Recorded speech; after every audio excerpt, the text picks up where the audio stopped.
I like that intro. I thought it was pretty sweet, but it's just on myself. Anyways, let's get this video started. Hey guys, it's me, Peter. Today I have for you guys a rules video, long-awaited and long overdue rules video for my card game, Multiverse Wars, or Wars in the Multiverse, whatever you want. So yeah, I've been making like a whole bunch of videos already over these cards, but I haven't had a rules video or anything explaining to these guys, explaining how these cards work. I have had a battle video, which you guys should go check that out too. It was pretty entertaining, if I do say so myself. But the rules have changed since then. So I'm going to show you guys everything you need to know about Multiverse Wars. Let's get into it. Okay, the first thing I'll tell you guys about is the basics of the game, which is the objective, which is to kill your opponent. Each person gets 10 health. I'm using coins. You can use whatever. And you can't attack your opponent unless your field is clear, which I'll get more into that later. The basic setup is the field, your deck pile, and your discard pile. They don't have to necessarily be in this layout. They can be, you can have your discard pile on this side if you want. I just made it like this for the symmetry of the map. Before you start the game, everybody draws 4 cards. So 1, 2, 3, 4.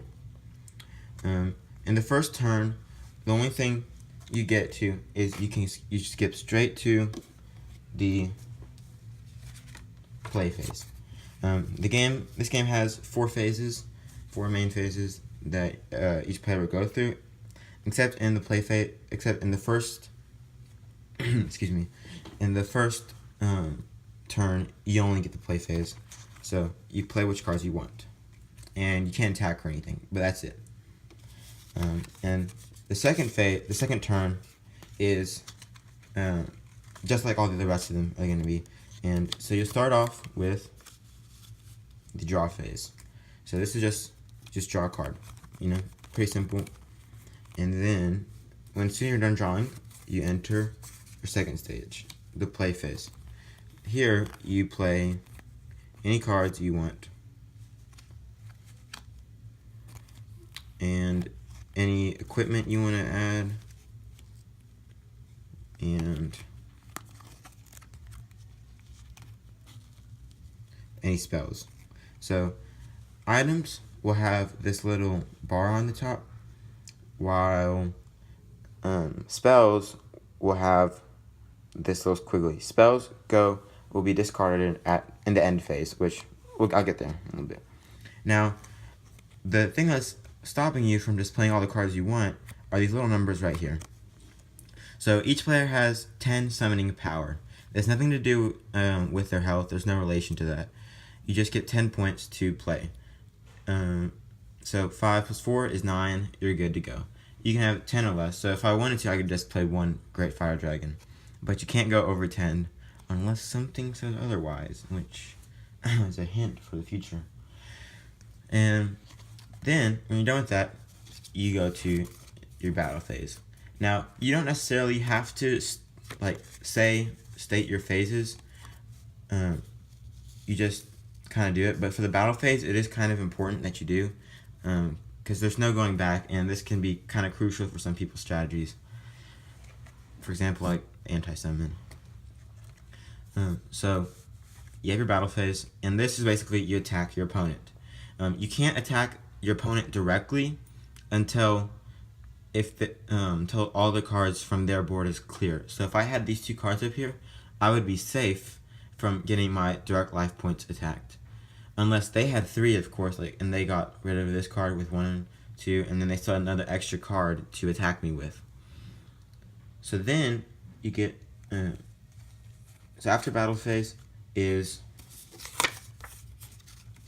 the end phase, which is you get rid of any cards, any spell cards or anything, which or any cards that had yeah, that's basically all you do in the end phase. Get rid of spell cards or temporary cards that are only there for 1 turn. you all now when cards die during your opponent's battle phase, they do go straight to the graveyard. You don't wait till the end phase to put them down. They'll go straight to the graveyard. So that's basically the basic turn order of the game. You know, first person to kill their opponent wins, and if you're left with no cards, you can. It's not, if you draw all your cards and all you have is your hand and your thing is empty, the game still goes on. It doesn't. The only way it can end is either a draw, like where nobody has anything they can do, and if that's the case, then you just see who has the most points, and if not, then it's a draw.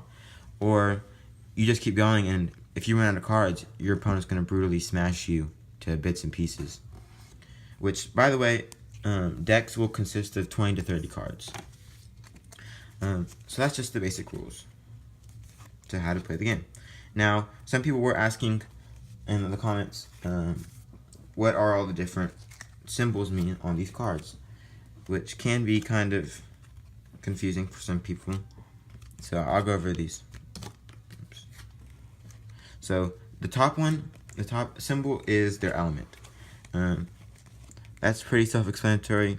Elements, most card games have elements. It's kind of obvious what they're for. You have your rock type, your flame type, leaf type, water type, shadow type, or dark type actually, light type, and machine type. Now the bottom part is the little more unique thing. That's the style. It basically works as a secondary element.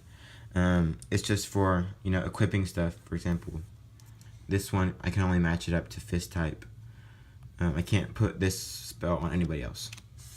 So you have your fist type, you have your savage type or wild type. These guys, so fist type usually fight, you know, fist. And savage type, claws and teeth and horns. Then you have your magic type.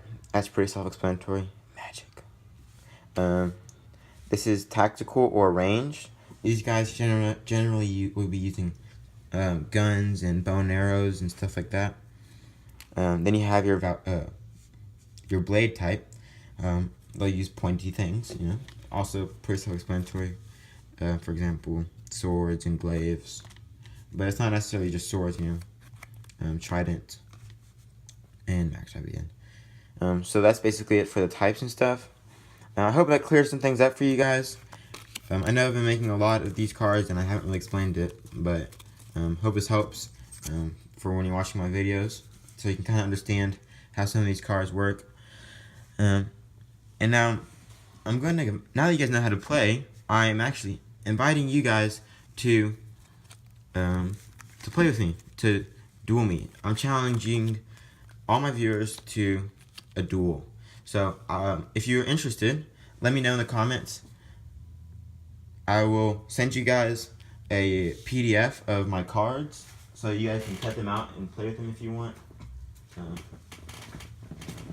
I'll send you guys some of these, or all of them, and you guys can choose which cards y'all want in your deck, and then we can duel or battle over Skype or something. I don't know. So if you guys are interested, let me know. And also, join the amino I created. It's called TCG. I'll have the link in the description because I don't think it's listed right about now. But I just think it'd be a good idea because the only way that members of the TCG, homemade TCG, whatever, way we're communicating is just through comments on other people's videos. But I think this will make it easier for us to just be able to talk and discuss, you know, cards and ideas and stuff. So make sure you guys join that. I'll see you guys there. And don't forget to like, to comment, any suggestions or anything you guys think. And make sure you subscribe, especially if you want to stay updated. And you know, you click that little bell icon so you know right when I release new cards or anything. So yeah, hope you guys enjoyed this video. Hope you guys have a good day, and peace.